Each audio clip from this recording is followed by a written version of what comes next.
Assalamualaikum warahmatullahi wabarakatuh. Jadi hari ini saya akan melakukan presentasi tentang maintenance strategi. Sebelumnya perkenalkan, nama saya Muhammad Faiz Firdaus dari Teknik Industri 24 13 20 30, mata kuliah Manajemen Keperawatan. Pertama ada Maintenance and the Industrial Organization. Nomor 1, Etzioni mendefinisikan organisasi sebagai kelompok manusia, individu dan kelompok individu yang dibangun dan direkonstruksi untuk tujuan tertentu. Nomor 2, organisasi dilihat sebagai sistem terbuka yang mengambil masukan dari lingkungan dan mengubahnya dengan serangkaian kegiatan melalui beberapa tujuan.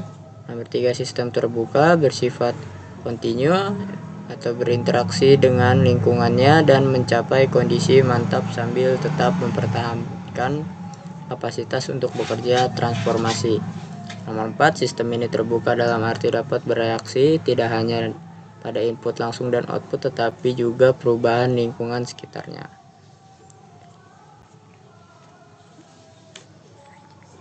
Selanjutnya, pandangan sistem manajemen pemeliharaan. Beberapa penulis memodelkan organisasi industri sebagai sistem sosioteknis yang terdiri atas berbagai subsistem. Kass dan Rosenzweig melihatnya sebagai sistem sosioteknik dengan 5 subsistem. Input dan output yang terkait dengan sendirinya akan berinteraksi dengan subsistem lainnya. Nomor 1, peraturan yang berorientasi pada tujuan. Nomor 2, subsistem teknis, bagian yang menggunakan pengetahuan, teknik, peralatan, dan fasilitas. Nomor 3, subsistem struktural, orang-orang yang bekerja bersama dalam kegiatan terpadu. Nomor 4, subsistem psikososial, orang dalam hubungan sosial terkoordinasi oleh subsistem manajerial. Nomor 5, subsistem manajerial merencanakan dan mengendalikan keseluruhan upaya, yaitu memastikan bahwa kegiatan organisasi secara keseluruhan diarahkan menuju pencapaian tujuan. Berikutnya, fungsi-fungsi organisasi. Nomor 1, fungsi manajemen perusahaan. Subsistem master mengatur dan mengarahkan tujuan dan strategi organisasi, mengkoordinasi dan mengendalikan subsistem lainnya untuk mencapai tujuan yang ditetapkan. Nomor 2, fungsi akuisisi. Aset modal untuk memilih, membeli, menginstal, dan commissioning aset fisik. Suatu fungsi yang dilakukan melalui upaya gabungan dari beberapa subsistem lainnya, misalnya desain, keuangan, proyek. Nomor 3, fungsi pemeliharaan untuk mempertahankan integritas aset fisik dengan memperbaiki, memodifikasi, atau mengganti seperlunya saja. Berikutnya, formulating maintenance strategi, yaitu merancang strategi optimal untuk mempertahankan proses produksi di industri yang memiliki tujuan. Nomor 1, menyediakan pengelolaan pemeliharaan dengan pendekatan dengan komprehensif dan sistematis. 2, merancang organisasi pemeliharaan dan pengaturan sistem dokumentasi dan kontrol yang sesuai. Ini kita ada contoh gambarnya.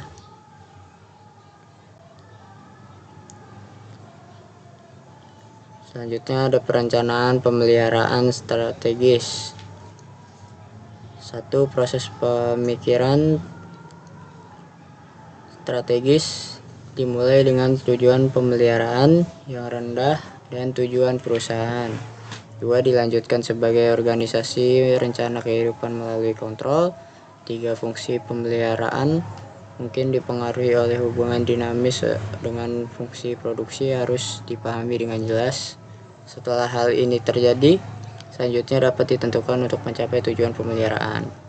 Konsumsi departemen produksi dan pemeliharaan terpisah, memiliki manajer dan anggaran terpisah. Fungsi dan tujuan pemeliharaan tetap berbeda dari fungsi dan tujuan produksi. Dalam kasus ini jauh lebih mudah untuk memastikan bahwa tujuan produksi dan pemeliharaan adalah cocok terkait dengan memaksimalkan profitabilitas dalam jangka panjang yang mengakui kelangsungan hidup perusahaan sebagai tujuan itu sendiri. Tujuan pemeliharaan dan produksi tidak dapat dipisah dan keduanya harus kompatibel dengan tujuan perusahaan. Selanjutnya, beban kerja. Jadwal dipengaruhi oleh rencana produksi yang merupakan fungsi dari permintaan pasar, pola operasi, redundasi pabrik, penyimpanan antar tahap dan tahap akhir, dan lain-lain. Yang B, jadwal pemeliharaan menghasilkan beban kerja pemeliharaan. Yang C, beban kerja adalah pengaruh tunggal terbesar dalam ukuran dan bentuk pemeliharaan organisasi. Organisasi pemeliharaan. Elemen utama organisasi pemeliharaan yaitu struktur sumber daya, struktur administrasi, dan sistem organisasinya. Struktur sumber daya ada di gambar nomor 43. Yang A, struktur sumber daya adalah tata letak dari tenaga kerja, suku cadang, alat dan informasi, fungsi, komposisi dan ukuran, dan logistiknya. B, tujuan desain struktur sumber daya untuk mencapai pemanfaatan sumber daya yang terbaik untuk kecepatan respon dan kualitas pekerjaan yang diinginkan. Hal ini sebagian melibatkan kecocokan terbaik dari sumber daya untuk beban kerja dalam rotasi pergeseran penggunaan tenaga kerja, kontrak, fleksibilitas antar pabrik, dan pemeliharaan produksi dapat mempengaruhi proses pencocokan ini. Struktur administrasi ada pada gambar 44. A, ini dapat dianggap sebagai hierarki peran kerja, diberi peringkat oleh otoritas tanggung jawab untuk memutuskan apa, kapan, dan bagaimana pekerjaan pemeliharaan harus dilakukan.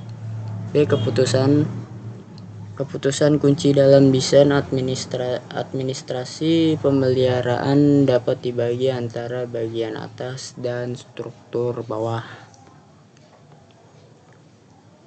Perencanaan pekerjaan pemeliharaan ada pada gambar 45. Desain perencanaan pekerjaan pemeliharaan bertujuan untuk mendapatkan keseimbangan antara biaya perencanaan sumber daya dan penghematan secara langsung dan tidak langsung. Biaya pemeliharaan dihasilkan dari penggunaan sumber daya tersebut.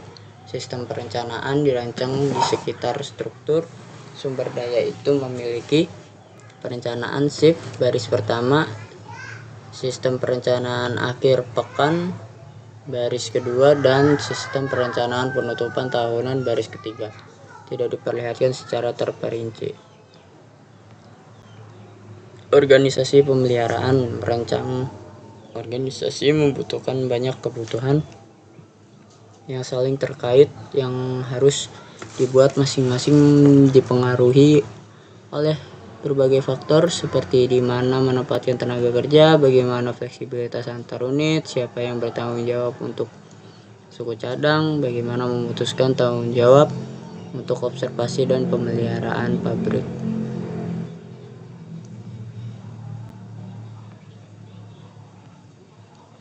Next, sistem kontrol pemeliharaan. Sistem kontrol kerja melengkapi perencanaan kerja.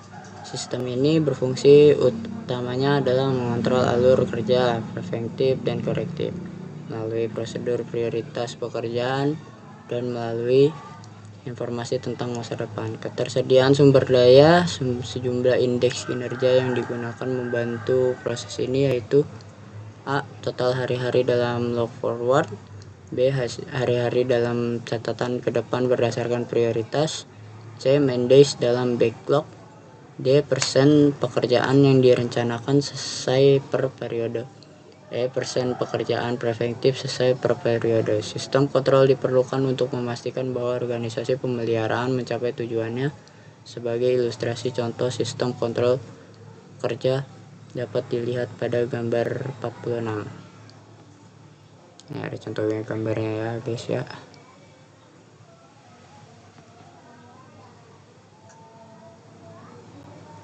Dokumentasi pemeliharaan. Beberapa bentuk sistem dokumentasi formal untuk pengumpulan, penyimpanan, interogasi, analisis, dan pelaporan informasi jadwal, manual, gambar, atau file komputer diperlukan untuk memfasilitasi pengoperasian semua elemen manajemen pemeliharaan. Sebagai contoh, ilustrasi dari sistem dokumentasi pemeliharaan dapat dilihat pada gambar 47. Sudah ada contoh gambarnya. Proses pemikiran strategis. Departemen pemeliharaan membutuhkan strategi manajerial. Proses pemikiran itu ditunjuk pada gambar 48, dimulai dengan reaksi penjualan, produksi, ke permintaan pasar, perubahan yang dihasilkan dalam pola operasi pembangkit dan peningkatan produksi, perencanaan pemakaian jangka panjang, life plan yang membutuhkan rencana pemeliharaan, jadwal pemeliharaan yang diubah atau dimodifikasi. Dengan demikian, perubahan beban kerja, memodifikasi organisasi dan sistem perawatan, memahami dan menerapkan jenis strategi analisis sistem manajemen pemeliharaan yang efektif. Managing maintenance strategi, gambar 49.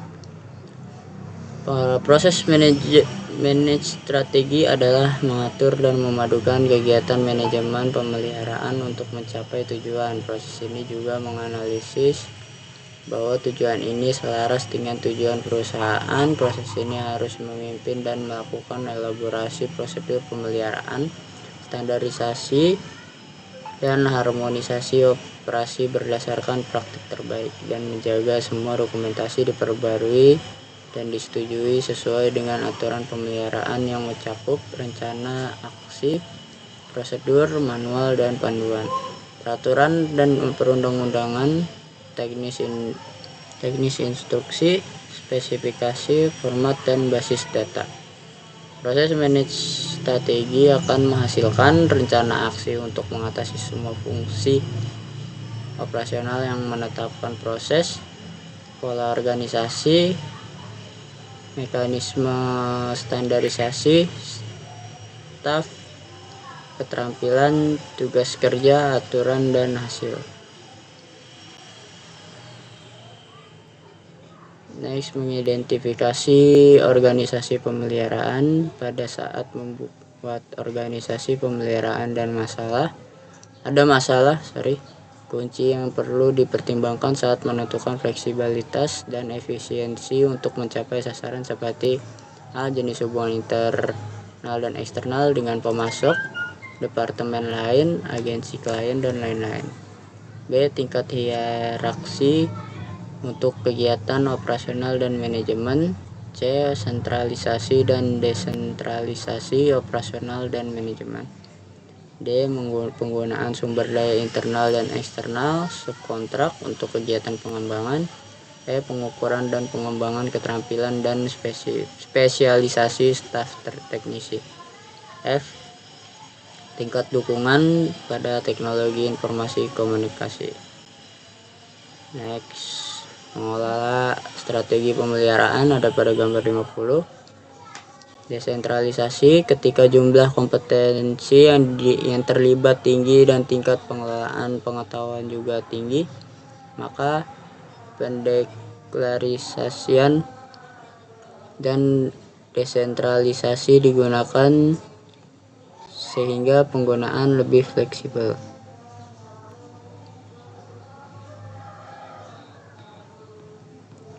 Outsourcing, ketika bobot strategi kegiatan dalam bisnis rendah, dukungan pada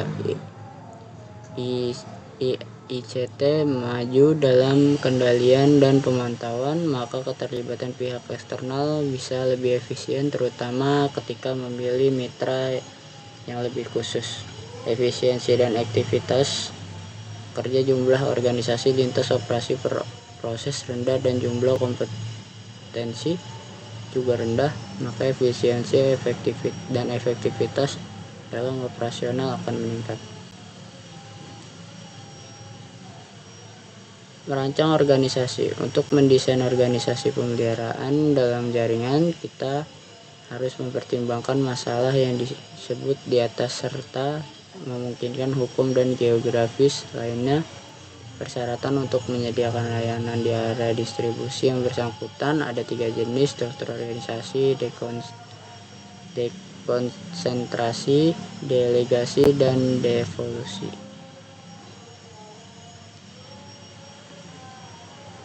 Next is dekonsentrasi, ada pada gambar 51. Struktur organisasi yang otoritas pengambilan keputusan dalam anggaran dan teknis mempertimbangkannya sangat terpusat untuk mengawasi operasi di daerah distribusi. Ada delegasi, ada pada gambar 52. Struktur organisasi yang otoritas mengambilannya keputusan dalam anggaran dan teknis mempertimbangkan didelegasikan tetapi akhirnya dikendalikan oleh organisasi pusat. Devolusi, ada pada gambar 53. Struktur organisasi yang otoritas pengambilan keputusan dalam anggaran dan teknis pertimbangannya adalah kuasi transfer ke area distribusi meskipun kolaborasi di antara area-area dapat dibentuk dalam beberapa masalah. 3 jenis organisasi fungsional, ketika personil diatur oleh kelompok teknis, dipandu oleh pengawas dan dipimpin oleh manajer yang sama. B. Berorientasi pada proses, ketika personil diatur oleh partisipasi mereka dalam proses secara mandiri sesuai dengan keterampilan dan kapasitas mereka.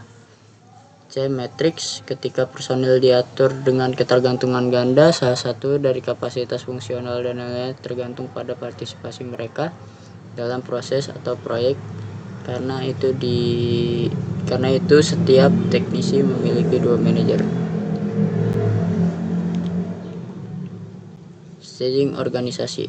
Untuk melakukannya, masalah ukuran dibagi menjadi 2 masalah yang berbeda. Satu yang berfokus pada estimasi tingkat manajerial dan yang kedua itu berkonsentrasi pada desain tenaga kerja operasional. Langkah-langkah yang diusulkan untuk ukuran organisasi pemeliharaan adalah ditentukan jenis organisasi dari sudut pandang operasional, tentukan aktivitas operasional dasar, menganalisis kompetensi manusia untuk melakukan kegiatan, menentukan spesifikasi pekerjaan sesuai kompetensi, alokasikan kegiatan untuk spesifikasi pekerjaan, klasifikasi aktivitas terkait jenis pelaksanaannya, mendesak, terjadwal, atau terlambat. Diperkirakan beban kerja kuantitatif pada tingkat operasional pertama dalam hal kegiatan, perkiraan, dan waktu berjalannya. Teknik prediksi kualitatif dan kuantitatif. Teknik kualitatif didasarkan pada pengalaman atau pengukuran terhadap tolok ukur dan mereka terutama dipekerjakan untuk mengimplementasi yang cepat. Teknik kuantitatif didasarkan pada kecenderungan termasuk hubungan proporsional dengan indikator kinerja atau pemodelan statistik, dan mereka terutama digunakan ketika ada cukup data dan informasi historis. Outsourcing service in maintenance. Outsourcing didefinisikan sebagai pelimpahan fungsi bisnis secara keseluruhan atau sebagian ke perusahaan lain bersama dengan bagian dari kontrol administratif dan operasional. Hubungan kontrak dibuat antara 2 perusahaan, pemasok dan pelanggan. Alasan pemilihan outsourcing ada pada gambar 54.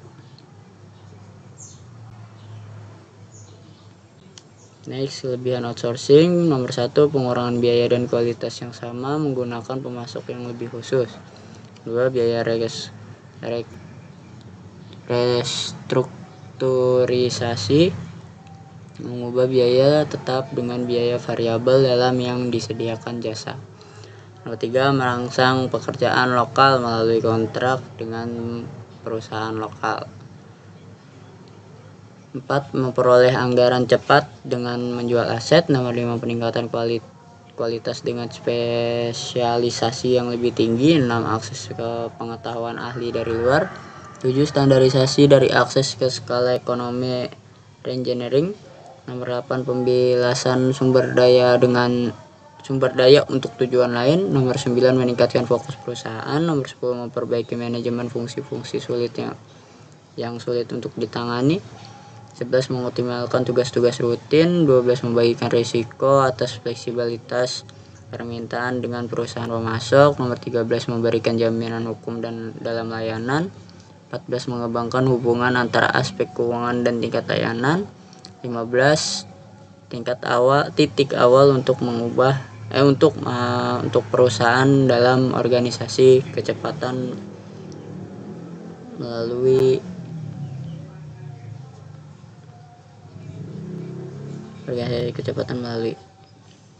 harapan yang tidak dipenuhi dalam skenario yang dikembangkan. Potensi resiko dan kerugian. Nomor 1. Harapan yang tidak dipenuhi dalam skenario yang dikembangkan untuk menghasilkan proses outsourcing. Perubahan kualitas karena pelanggaran perjanjian layanan, baik oleh pengetahuan atau kemampuan perusahaan pemasok atau oleh kesalahan dalam definisi dari perusahaan yang sama. Hilangnya pengetahuan dan keterampilan melalui transfer ke pemasok, di mana lebih banyak kesulitan untuk mempertahankan dan meningkatkan. Kehilangan kontrol atas fungsi eksternal sumber pembelajaran untuk staf internal, tergantungan oleh pemasok, dapat menimbulkan konsekuensi yang merugikan bagi klien. Kehilangan keamanan oleh staf yang dipindahkan ke pemasok, opini publik dan internal karena pekerjaan outsourcing untuk perusahaan lain. Hilangnya motivasi staf karena dapat menciptakan perasaan keterasingan di dalam perusahaan klien bahwa pekerjaan mereka tidak bernilai. Next, ada kriteria outsourcing, ada pada gambar 55. Pertimbangan nomor 1, nilai strategis. Nomor 2, konsumsi biaya dan sumber daya. Nomor 3, kontribusi terhadap kualitas. Nomor 4, pengetahuan yang terlibat. Nomor 5, kendalikan kemungkinan.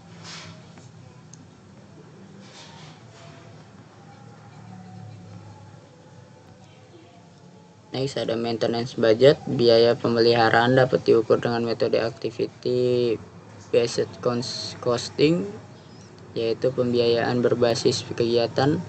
Aktivitas berbasis sistem akuntansi. Memilih basis biaya, menelusuri sumber daya untuk kegiatan, menentukan ukuran aktivitas, menetapkan kegiatan sekunder, menghitung biaya aktivitas, dan menentukan pengukuran kinerja aktivitas. Scheduling maintenance work. Pertama, berurusan dengan masalah penentuan kekritisan aset dalam jaringan dan kemudian mendiskusikan metode untuk menetapkan tugas prioritas, pertimbangan faktor-faktor lain seperti urgensi, kebutuhan, dan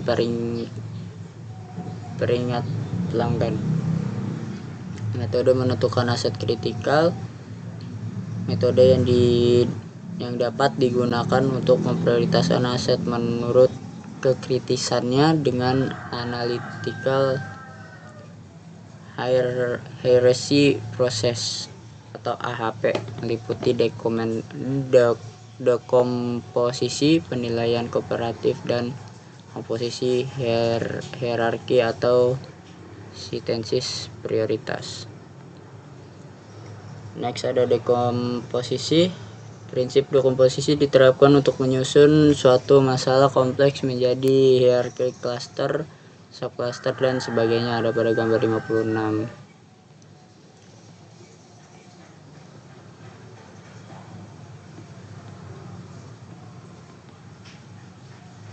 Penilaian komparatif digunakan memperoleh prioritas lokal dari elemen dalam cluster sehubungan dengan induknya. AHP menggunakan satu set perbandingan 1:1 untuk mengevaluasi alternatif di bawah setiap kriteria. Komposisi hierarki atau sintesis prioritas. Prinsip komposisi hierarki sintesis diterapkan untuk memperbanyak prioritas lokal dari elemen-elemen di dalam sebuah klaster oleh prioritas global dan elemen induk, menghasilkan prioritas global untuk elemen level terendah, alternatif, prosedur yang harus diikuti untuk analisis AHP. Nomor 1, menyatakan tujuan. Nomor 2, menentukan kriteria. Nomor 3, mengidentifikasi alternatif. Nomor 4, menentukan skala setiap kriteria. Nomor 5, alternatif evaluasi untuk masing-masing kriteria. Nomor 6, menghitung penilaian dan pada pasangan kriteria alternatif dan ditentukan kriteria pembobotan dan konsistensinya. Nomor 7, menentukan hierarki kreativitas peralatan akhir. Terakhir ada metode menentukan activity priority. Nomor 1, menimbang bahwa jumlah kegiatan bisa melebihi ukuran sumber daya atau waktu untuk revolusi yang tepat dalam utilitas jaringan. Mekanisme yang dinamis harus ditetapkan untuk mengaturnya sesuai kepentingan mereka dan memaksimalkan manfaat yang menghasilkan biaya yang ditimbulkan pemeliharaan. Nomor 2, metode yang paling banyak diterima atau dipakai adalah Nuke-RECH. Oke, faktor-faktor penting dengan nilai dari kepentingan tertinggi hingga kepentingan terendah, tingkat kebutuhan urgensi, tingkat peringkat pelanggan, dan tingkat kekritisan peralatan. Itu aja, sekian dari saya. Mohon maaf jika ada yang kurang dan ada suara yang mengganggu. Assalamualaikum warahmatullahi wabarakatuh.